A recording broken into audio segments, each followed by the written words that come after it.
Ал құрметті оқырмандар, мені қарап отырған әрбір партнерлар, бизнес серіктестер, бүгінгі біздің тақырыбымыз тиімді жетекшілік сырлары. Сіздердің алдарыңызда мен, Раушан Жарылқасынова, Руби бизнес лидер.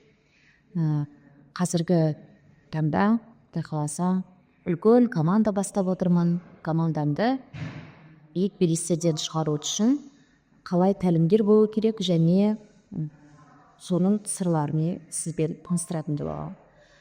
Тиімді жетекшілік сырлары деп тақырып қойдым. Бұл менің өзімнің тәлімгерімнен үйренген білімім, менің өзімнің тәлімгерімнен алған бағдарым, соны сіздерге қазір бөлісетін боламын.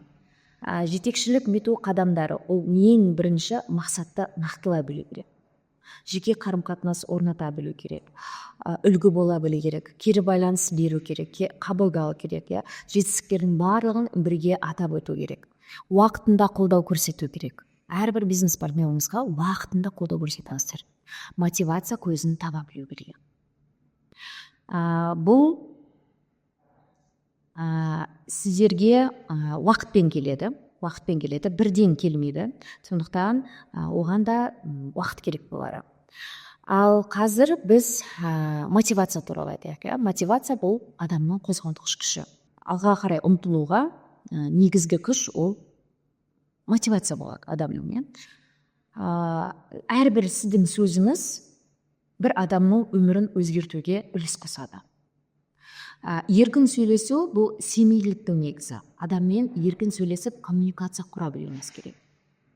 Қатаң бақылау емес, бағыт-бағдар беру керек. Нақты бағыттау. Сұрақ қою керек және оны тыңдай керек. Әркіммен жеке педагог. Әрине оңай болмайды, бірақ сіз соған өзіңізді әдетке айналдырып, дағдыға айналдырсаңыз, бұл сізде уақыт өте келе қалыптасады. Әр адамның өзімен ішкі мақсатын анықтай білу керек. Арманын анықтай білу керек. Әр армандарға сенім ұялата білу керек. Сенің ойыңнан келеді, сен жекесің, сен істей аласың деген қарапайым сөз көп адамға күш береді. Еркін сөйлесу бұл барлығының қолынан келе бермейді, бірақ оны да жаймен қалыптастырып, адам өзі жақсы 5 әдет қалыптастыру керек дейді ғой бойына, соған қоса алады. Еркін сөйлесуге адам өз-өзін айнаға қарап үйретіп, топ ішінде қорықпай пікірін айта алуды үйретіп, чаттың ішінде өзінің сұрағын қоя алуды үйрету керек. Қате айтсам ұят деген қорқынышты жеңуді үйрету керек. Әр пікірге құрметпен қарау керек. Ол әр пікірге құрметпен қарау сіздің нағыз ол өсудің кілті болып есептеледі. Қатаң бақылау керек. Қатаң бақылау ол субординация, дисциплина сақтау керек деп айтып жатамыз, бірақ қатаң бақылаудан бұрын біз адамға шабыт беруіміз керек. Бағыт-бағдар беруіміз керек, жоспар беруіміз керек. Сенім артып, адамның өзіне жауапкершілік беруіңіз керек. Егер сіз адамның өзіне жауапкершілік бермесеңіз, ол адам өспейді. Негізі әр адам өзіне жауапкершілік алса, ол адам өседі. Сұрақ қою, тыңдай келу. Дұрыс сұрақтар арқылы адаммен сіз мотивациясын оятасыз. Тыңдау ол адамға ол өзінің маңызды екенін сездіреді. Яғни сіздер адамды тыңдап отырсаңыз, ол өзінің ортада орны бар екені. Осы маған көңіл аударып жатыр, маған бағыт-бағдар беріп жатыр ғой, менің қолымнан келетініне маған сенім артып жатыр деген сияқты адамның ішінде сенім ұялатады. Әркіммен жеке табысуда бізде көбінесе қиындықтар туындап жатады. Оңай болмайды. Әр өңірдің, әр жердің тілі бөлек, әр өңірдің, әр жердің диалект сөздері бөлек. Кейбіреулер гонормен сөйлейді, дауыс интонациясын дұрыс түсінбей жатады. Сондай жағдайда сіз өз-өзіңізді сабырға келтіріп, өз-өзіңізбен сөйлесіп, бұл бизнес маған керек. Мен тәлімгермін, мен үйретушімін, мен бағыт-бағдар берушімін деп біреуге мақтау керек, біреуге тыныштық керек. Әр тәлімгер соны ажырата білу керек. Жеке тіл табысуға келген кезде мүмкін сізге курс керек болатын шығар, сабақ керек болатын шығар. Бұл сізге білім алу керек шығар, соны анықтап алыңыздар. Тәлімгер болудың негізгі қиындықтары бар. ең бірінші қиындық ол бәрін өзің жүгіре беру, өзім жасаймын, өзім істеймін деп айта беру. Команда мүшесінің мотивацияларын түсінбеу, қарым қатынастағы кедергілердің барлығын анықтау, жауапкершіліктің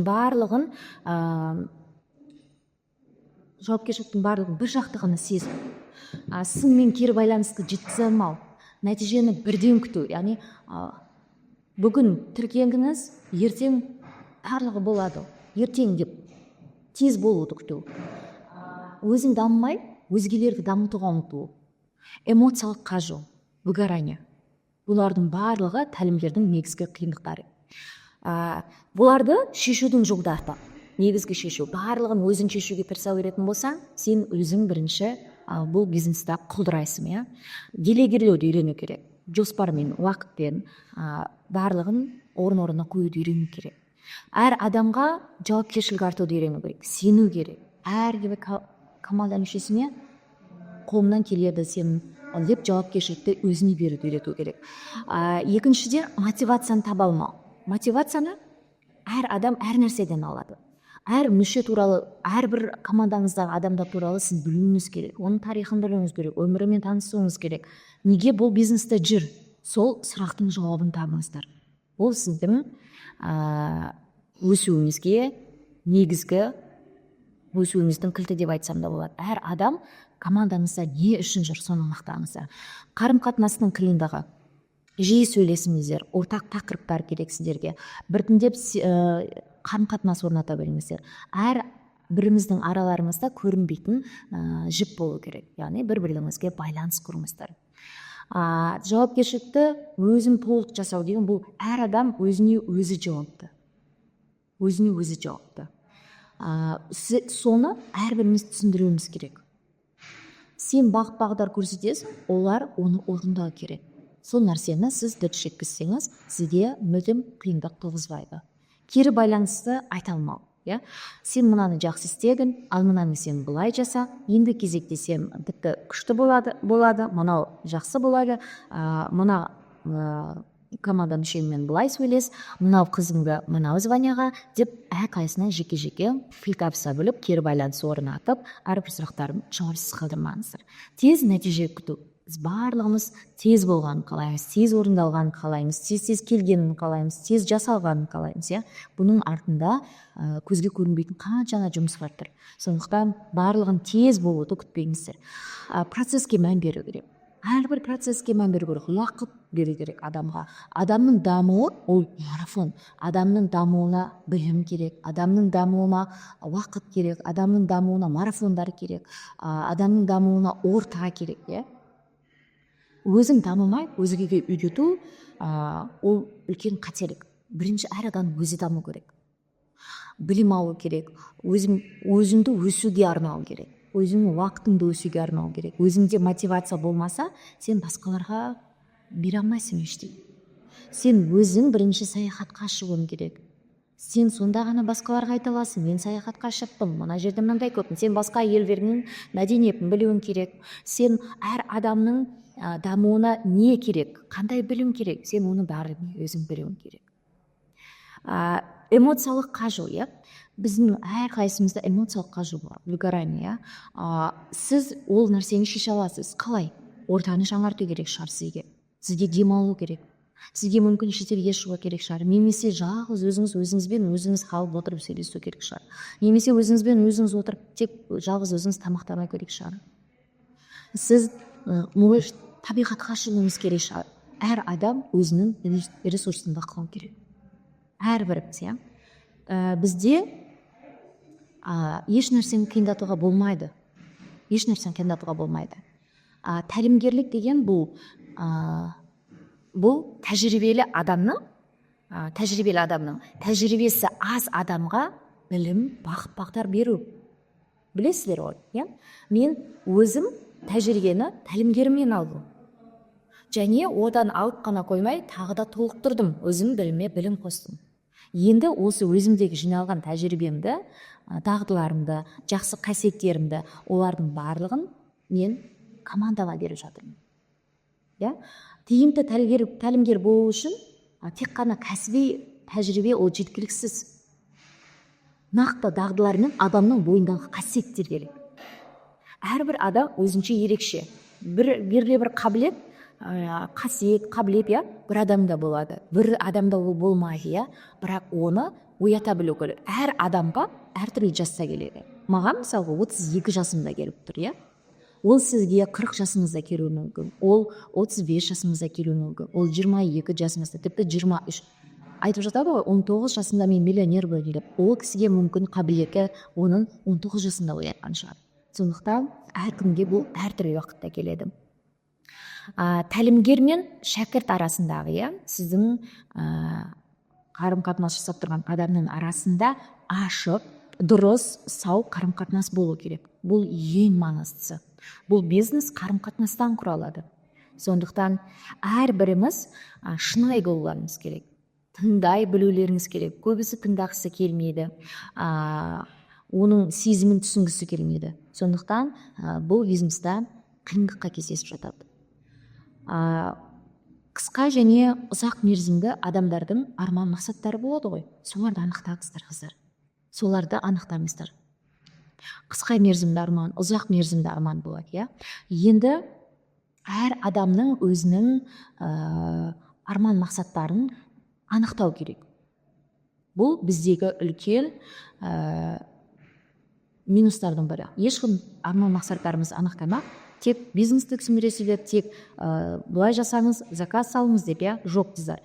Біз не нәрсеге бара жатырмыз, біз қандай үлкен арманымызды орындауға бара жатырмыз, бізге не керек, бізге көлік керек, бізге қарызымызды құтылуымыз керек. Кейбір адамның арманы ол ата-анасын шетелге қыдырету шығар. Кейбір адамның арманы ол өзінің ауруынан бұлттай айығып, сол нәрсені паш ету шығар. Бүкіл әлемге айту керек шығар. Сол нәрсенің барын анықтап алыңыздар.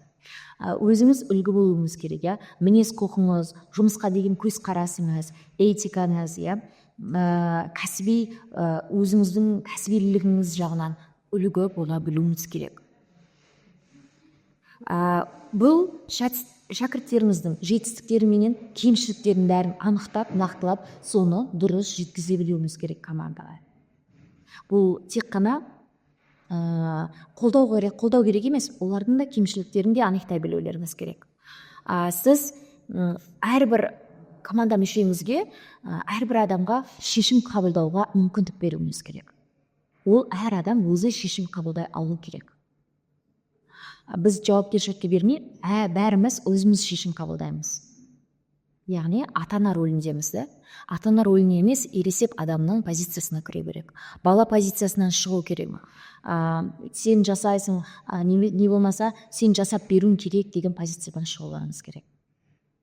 Әрбіріміз ересек позициясына қалуымыз керек. Ренжімей, өкпе болмай, ешкімге проблема іздемей, өзіміз жауапкершілікті алып, өзіміз бұл менікі деп қарауымыз керек. Тәлімгер, ешқашан әрбір тәлімгер өзі үйретуден, білім алудан жалықпау керек. Тек өсуге жұмыс жасау керек. Жаңа білім және тәжірибені меңгеру ол тәлімгердің кәсіби өсуінің кепілі. Кәсіби түрде тәлімгер өсу керек.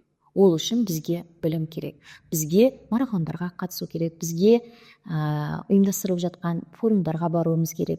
Бізге шетелге шығуымыз керек. Бізге білім алуымыз керек. Әрбір күні 1 сағат кемінде уақыттарыңызды білімге арнаңыздар. Ізденіске арнаңыздар. Жаңа технологиялардың барлығын біз меңгере білуіміз керек. Мына қолымызда тұрған телефондарменен жұмыс жасай алуымыз керек. Біз қазіргі заманға сай әлеуметтік желілердің қалай дамып жатыр көріп тұрсыздар ғой. Соған біз ілесе алуымыз керек. Негізі қиын емес, барлықтарыңыздың қолдарыңызда келеді. Бүгін сіздерге тиімді жетекшілік сырлары, яғни кәсіби деңгейде қалай тәлімгер болу керек екенін бөлістім. Енді сіз де тәлімгер бола аласыз. Сіз тәлімгерсіз, сіздің командаңызда 2 бизнес партнер бар ма, 3 бизнес партнер бар ма, не болмаса сіз үлкен бизнес бастап жатқан шығарсыз. Бұл менен сізге берілген білім пайдамызға жарасын. Сәттілік тілеймін сіздерге.